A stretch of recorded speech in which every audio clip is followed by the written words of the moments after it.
നമസ്കാരം, കർമ്മ ന്യൂസിലേക്ക് സ്വാഗതം. നവകേരളം മറന്നോ? പ്രളയം മറന്നോ? അതോ തെരഞ്ഞെടുപ്പിനായി എല്ലാം നിർത്തിവെച്ചതാണോ? ഇങ്ങനെ പോയാൽ തെരഞ്ഞെടുപ്പ് ഫലം വരുമ്പോൾ മഴക്കാലമാകും, നവകേരളം മഴക്കേരളമാകും. കേരളം മഴയിൽ കുതിരാനും മുങ്ങാനും ഇനി വെറും ദിവസങ്ങൾ മാത്രമാണുള്ളത്. തിരഞ്ഞെടുപ്പും ഉത്സവമൊക്കെ തീരുമ്പോൾ കേരളം വീണ്ടും മഴയിൽ മുങ്ങിത്താഴുകയാണ്. പ്രളയം ബാധിച്ച പ്രദേശങ്ങളിൽ ജനങ്ങളെല്ലാം വലിയ ആശങ്കയിലാണ്. നവകേരള നിർമ്മാണം പോയിട്ട് പുഴകളുടെ സംരക്ഷണം പോലും നടത്തിയിട്ടില്ല. പലയിടത്തും സ്ഥിതി ഗുരുതരമായി തന്നെ തുടരുന്നു. 7000 കോടിക്കടുത്ത് കേരള പുനർനിർമ്മാണ ഫണ്ട് ലഭിച്ചിട്ടും ഒന്നും ഒരിടത്തും എത്താത്ത സ്ഥിതിയാണിപ്പോൾ. പ്രളയവും ഉരുൾപൊട്ടലും ഒരുപോലെ വേട്ടയാടിയ കണ്ണൂർ കൊട്ടിയൂരിൽ നിന്നും നാട്ടുകാരുടെ പ്രതികരണങ്ങളിലേക്ക്. ഇവർ പറയുന്നത് എല്ലാം അക്ഷരം പ്രതി ശരിയാണ്. കണ്ണൂർ ജില്ലയുടെ പ്രളയവും കാലവർഷവും ഉരുൾപൊട്ടലും തകർത്ത ഒരിടത്തും കേരള നിർമ്മാണം വന്നിട്ടില്ല. അതോ സ്വന്തക്കാർക്ക് മാത്രമായിട്ടാണോ കേരള പുനർനിർമ്മാണം? എന്തെല്ലാമായിരുന്നു വാഗ്ദാനം? എന്തെല്ലാം പറഞ്ഞായിരുന്നു പിരിവും പണവും സംഭാവനകളും സ്വരൂപിച്ചത്? തകർന്നു കിടക്കുന്ന പ്രദേശങ്ങളിൽ എന്ത് നിർമ്മാണമാണ് നടത്തിയത്? ഇപ്പോൾ നവകേരളമല്ല ഈ ജനങ്ങൾക്ക് വേണ്ടത്, പ്രളയത്തിന് മുൻപുള്ള പഴയ കേരളമാണ്. ആ പഴയ വീടുകളും പുഴയും പാലങ്ങളും കൃഷിഭൂമിയും ഒക്കെ ഒന്ന് തിരികെ തരാമോ? എല്ലാം ശരിയാക്കി തരാമെന്ന് പറയുന്നവരോട് നവകേരളമല്ല പഴയ കേരളമെങ്കിലും ഒന്ന് ശരിയാക്കി തരൂ പ്ലീസ് എന്ന് അപേക്ഷിക്കുകയാണ് ഇവരിപ്പോൾ. കണ്ണൂർ ജില്ലയിലെ ഏറ്റവും കൂടുതൽ ദുരിതം ഉണ്ടായ പ്രദേശം കൊട്ടിയൂർ പഞ്ചായത്താണ്. കൊട്ടിയൂർ പഞ്ചായത്തിൽ ഏകദേശം 100 കണക്ക് ആളുകളുടെ വീടുകളും അതുപോലെ തന്നെ അവരുടെ കൃഷിസ്ഥലങ്ങളും പൂർണ്ണമായും നശിച്ചിട്ടുണ്ട്. അതോടൊപ്പം തന്നെ കൊട്ടിയൂർ പഞ്ചായത്തിലെ നിരവധി റോഡുകളും പാലങ്ങളും ഈ കെടുതി മൂലം നശിച്ചു പോയിട്ടുണ്ട്. മാത്രമല്ല, കൊട്ടിയൂർ പഞ്ചായത്തിൻ്റെ പാൽച്ചരം മുതൽ കേളകം പഞ്ചായത്തിൻ്റെ അതിർത്തി വരെയുള്ള ബാവേലിപ്പുഴയുടെ ഇരുകരകളും കൃഷിക്കാരുടെ ഏക്കർ കണക്കിനുള്ള സ്ഥലവും കൃഷിയിടങ്ങളും പൂർണ്ണമായി നശിച്ചു.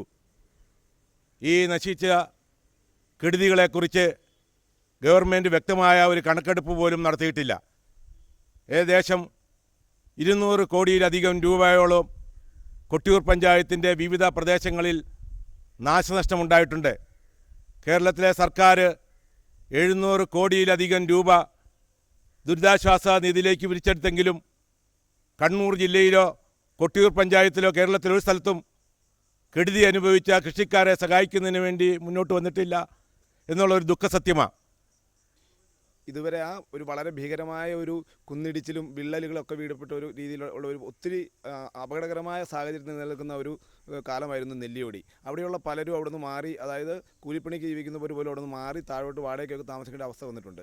പല വീടുകളും, ആൻ്റണി എന്ന് പറയുന്ന ചേട്ടൻ്റെയൊക്കെ വീടൊക്കെ പകുതി വിണ്ട് കീറി നിൽക്കണം. പക്ഷേ ഇതുവരെ അദ്ദേഹത്തിന് ഒരു 10,000 രൂപ കിട്ടിയതല്ലാതെ അദ്ദേഹത്തിന് വേറെ ഒരു കാര്യവും കിട്ടിയിട്ടില്ലെന്ന് മാത്രമല്ല, ഇപ്പോഴും അവിടെ ഭീഷണി നിലനിൽക്കുകയാണ്. റോഡ് ഇടിഞ്ഞു താന്നത് അതേപോലെ നിൽക്കുന്നു. അവിടെയൊക്കെ വന്ന് കണക്കെടുക്കാനൊക്കെ ആൾക്കാരൊക്കെ വന്നെങ്കിലും ഒരിക്കൽ പോലും അതിന് വേണ്ടിയിട്ട് ഒരു പൈസ ചിലവാക്കുകയോ പിന്നീട് അതിനൊരു ഫോളോ അപ്പ് നടത്തിയിട്ടേ ഇല്ല ഇതുവരെയും. അതുകൊണ്ട് അവിടുത്തെ ജനങ്ങൾ വളരെയധികം ആശങ്കയിലാണ്. കേരള പുനർനിർമ്മാണത്തിൽ അവഗണിക്കപ്പെട്ടു എന്ന് മാത്രമല്ല, ലോകം മൊത്തം വൈറലായ ഒരു ഉരുൾപൊട്ടൽ ലൈവ് നടന്ന അമ്പായത്തോടാണ്. അതുപോലെ ഏറ്റവും കൂടെ ഭീകരമായി നമ്മൾ കൊട്ടിയൂരിനെ സംബന്ധിച്ചിടത്തോളം കൊട്ടിയൂർ വൈശാഖ ഉത്സവമൊക്കെ നമുക്കറിയാം. ആ ഉത്സവത്തിൻ്റെ ഏറ്റവും പ്രാധാന്യം ഈ വാവലിപ്പുഴയാണ്. ഞങ്ങളൊക്കെ ഈ കൊട്ടിയൂർ വൈൽഡ് ലൈഫിനോട് ചേർന്ന് കിടക്കുന്ന ഈ പുഴ എന്ന് പറഞ്ഞാൽ ഞങ്ങളുടെ ഒരു ജീവനാഡിയാണ്. ആ പുഴ ഈ രീതിയിൽ നശിച്ചു പോയിട്ടും അതിനെതിരെ ഒരു കാര്യം ചെയ്യുക പോലും, അതുപോലെ തന്നെ ഏറ്റവും കൂടുതൽ കൃഷിനാശവും മറ്റേ വീടുകളുടെ നാശവും ഒക്കെ സംഭവിച്ചിട്ട് പോലും ആ പ്രളയബാധിത പ്രദേശം എന്നുള്ള ലിസ്റ്റിൽ കൊട്ടിയൂരിനെ ഉൾപ്പെടുത്തിയിട്ടില്ല എന്നുള്ളതാണ് ഏറ്റവും വലിയ സത്യം. അതുപോലെ തന്നെ കൊട്ടിയൂരിലെ ജനങ്ങളെ സഹായിക്കാൻ വേണ്ടി സന്നദ്ധ സംഘടനകൾ, നമുക്കറിയാം ഈ പ്രളയം ഏറ്റെടുത്ത് നടത്തിയത് മത്സ്യത്തൊഴിലാളികളും അതുപോലെ തന്നെ പാവപ്പെട്ടവരും വിദ്യാർത്ഥികളും യുവജനങ്ങളൊക്കെയാണ്. അതാണ് ഇതിൻ്റെ ഭീകരത കുറച്ചത്. പക്ഷേ ഇത്രയൊക്കെ ചെയ്തിട്ട് പോലും ആ ഒരു കാര്യത്തിലെ ഒരു ശ്രദ്ധ ഗവൺമെൻറ്റിൻ്റെ ഭാഗത്ത് നിന്ന് വേണ്ട രീതിയിൽ ഈ പ്രദേശത്ത് നടന്നിട്ടേയില്ല. അതിനെതിരെ ഞങ്ങൾക്ക് ശക്തമായ പ്രതിഷേധമുണ്ട്. കൊട്ടിയൂരിനെ സംബന്ധിച്ചിടത്തോളം എല്ലാവരും ഇതിൻ്റെ അകത്ത് രംഗത്തിറങ്ങിയപ്പോഴും സാമ്പത്തിക സഹായമൊക്കെ കൊടുക്കുമെന്നൊക്കെ പ്രഖ്യാപനം നടത്തി നേതാക്കന്മാരും ഒക്കെ വന്ന് പരിശോധന നടത്തിയെങ്കിലും ഇതുവരെയും വേണ്ട ഒരു ആശാജനകമായ ഒരു കാര്യം നടന്നിട്ടില്ല. കഴിഞ്ഞ പ്രാവശ്യം ഉണ്ടായ പ്രളയക്കെടുതിയിൽ ഏറ്റവും കൂടുതൽ ദുരിതം അനുഭവിച്ച ഒരു ഏരിയ എന്ന് പറയുന്നത് കൊട്ടിയൂരിൻ്റെ അമ്പായത്തോട് മുതൽ കേളകം പഞ്ചായത്തിൻ്റെ അതിർത്തി വരെയുള്ള സ്ഥലങ്ങളിലാണ്. അവിടെ മന്നഞ്ചേരി എന്ന് പറയുന്ന സ്ഥലത്ത് ഒരു ആദിവാസി കോളനിയുണ്ട്. ആ കോളനിയിൽ ഈ പ്രളയത്തോടനുബന്ധിച്ച് അവരുടെ കോളനി കംപ്ലീറ്റ് വെള്ളം കയറി നാശനഷ്ടം സംഭവിച്ചു. ഞങ്ങൾ ഈയിടെ അവരുമായിട്ട് സംസാരിക്കാനൊരു സാഹചര്യം ഉണ്ടായി. കോളനിയിലുള്ള അവിടുത്തെ ആദിവാസികൾ സുഹൃത്തുക്കളുമായിട്ട് സംസാരിക്കാനുള്ള ഇടയുണ്ടായി. അപ്പോൾ അവർ പറഞ്ഞത് സർക്കാരിൻ്റെ ഭാഗത്തുനിന്ന് ഞങ്ങൾക്ക് ഇതുവരെ 1 രൂപ പോലും ഞങ്ങൾക്ക് കിട്ടിയിട്ടില്ല.